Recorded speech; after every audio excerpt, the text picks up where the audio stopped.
Traffic हा सर्वात मोठा मुद्दा आहे.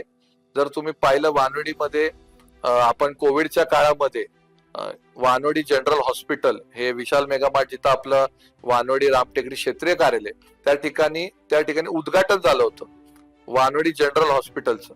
आणि त्यानंतर कुठंतरी अपेक्षा होती की कोविड नंतर ते हॉस्पिटल, कारण ते फक्त कोविड सेंटर नव्हतं, ते त्याला नाव दिलेलं तिथं आज पण तिथं खाली पाटी उपलब्ध आहे.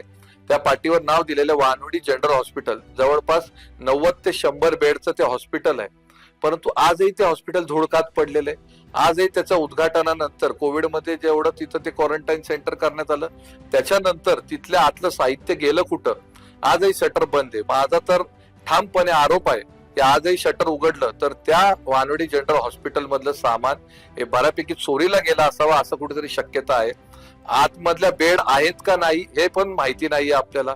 मग ते का हॉस्पिटल पुढे कार्यरत? आज वानवडीमध्ये एवढ्या आरोग्याच्या समस्या आहे, आपला देश आरोग्यासाठी झगडत आहे. आज सर्वसामान्य माणसाचा आरोग्याचा प्रश्न आवाक्याच्या बाहेर गेला. असं असताना उद्घाटन झाल्यानंतरही वानवडी जनरल हॉस्पिटल हे बंद पडलेलं आहे.